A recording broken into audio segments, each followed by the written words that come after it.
ॐ श्री गुरवे नमः। ॐ शांति शांति शांति। प्रणाम भगवान। आलू वाले बाबा जी का दिव्य ग्रंथ मणिरत्न माला, जिसमें 8वें मंत्र की व्याख्या में स्वामी जी ने बताया कि जो सील है वही उच्च पुरुषन का गहना है, वही एक उत्तम भूषण है। तो सीलता के बारे में स्वामी जी ने एक दृष्टांत दिया था, जिसमें पुरुष सील स्वभाव वाले कैसे होते हैं, असील स्वभाव वाले कैसे होते हैं, स्त्री असील स्वभाव वाली कैसी होती हैं, ये प्रसंग चल रहा था। तो अब एक और दृष्टांत से इसी बात को समझा रहे हैं।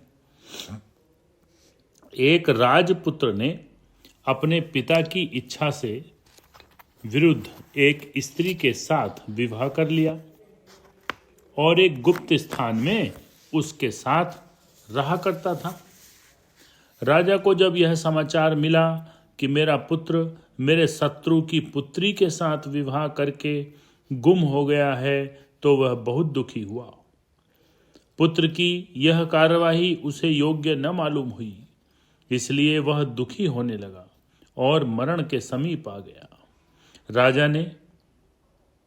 राजा के एक ही पुत्र था। मरने के बाद उसने कुंवर को बुलाने को कई मनुष्य भेजे। उन्होंने जाकर उसे राजा के अंत समय का समाचार दिया और कहा कि वे आपसे मिलना चाहते हैं। कुंवर ने अपनी पत्नी से कहा कि पिताजी मरने की तैयारी में हैं, उन्होंने मुझे अपने पास बुलाया है। मुझे इस समय उनके पास जाना ही चाहिए। यदि वे अच्छे हो जाएंगे तो थोड़े समय में मैं लौट आऊँगा, और यदि उनका देहांत हो गया तो राजा होऊंगा। तब मैं तुझे बुला लूँगा और पटरानी बनाऊँगा। यह कहकर उसने अपने नाम वाली अंगूठी अपनी उंगली में से उतारकर अपनी पत्नी को पहनाई और आप राजधानी को चल दिया। वहां आकर देखा कि राजा मृत्युशैया पर पड़ा है। कुंवर को देखकर राजा प्रसन्न हुआ और बोला, मैं तुझसे एक बात कहना चाहता हूँ कि यदि तू मेरी बात मान लेगा तो मेरा प्राण सुख से निकलेगा। पिता के वचन पुत्र को मानने चाहिए। रामचंद्र, भीष्म आदि पुत्रों ने माने हैं। यदि तू मानना स्वीकार करे तो कहूँ। कुंवर बोला कि मैं आपकी अंत समय की आज्ञा का पालन करूँगा। राजा ने कहा कि हे सुपुत्र, तू मेरे मित्र गंधर्व की राजकन्या से विवाह करना स्वीकार कर। कुंवर ने यह बात मान ली। राजा प्राणांत हो गया। कुंवर ने गंधर्व राज की कन्या से विवाह कर लिया। वह राजा होकर राज्य करने लगा और अत्यंत सुख में अपनी पूर्व पत्नी से जो यह बात कहकर आया था उसको भूल गया। प्रथम वाली राजकन्या ने सुना कि मेरे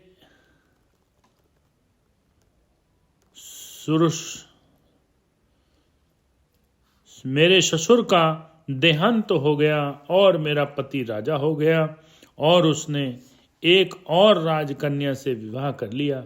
इस राजकन्या के पास एक दासी बहुत चतुर थी। राजकुंवर की मुलाकात के लिए वह 3 और कन्याओं को ले आई और उसने राजकन्या सहित 4 पुरुषों की पोशाक पहनाकर राजकुंवर के पास नौकरी करने को भेजा। कुंवर 4 युवान पुरुषों को देखकर प्रसन्न हुआ और चारों ओर अपने रक्षकों की नौकरी पर रख लिया। कुंवर को देखकर राजकन्या के बार-बार आंसू गिरते थे।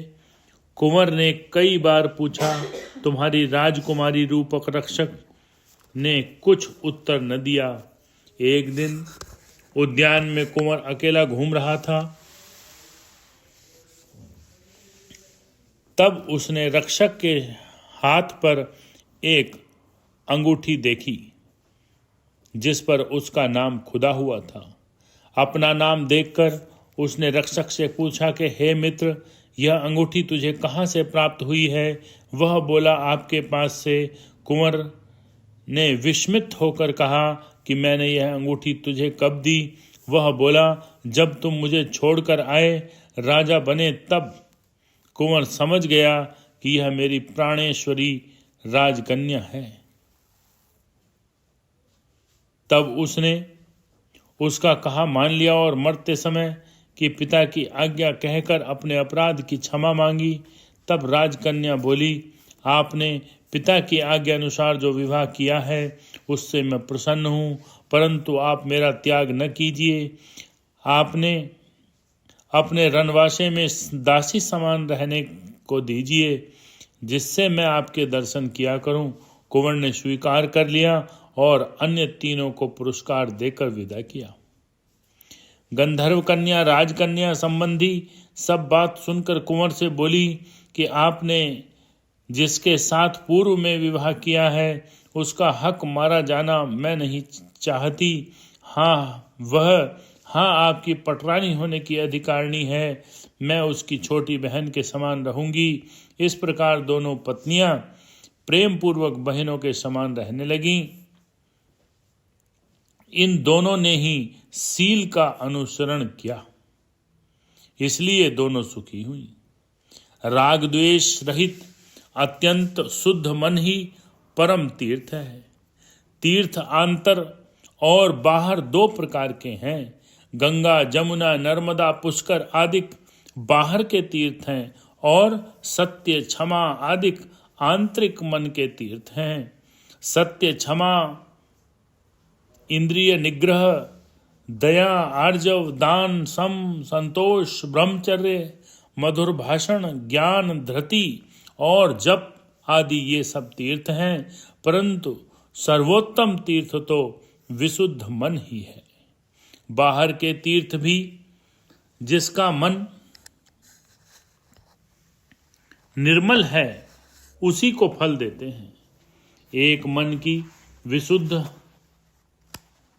से सर्व तीर्थ यात्रा का फल प्राप्त होता है।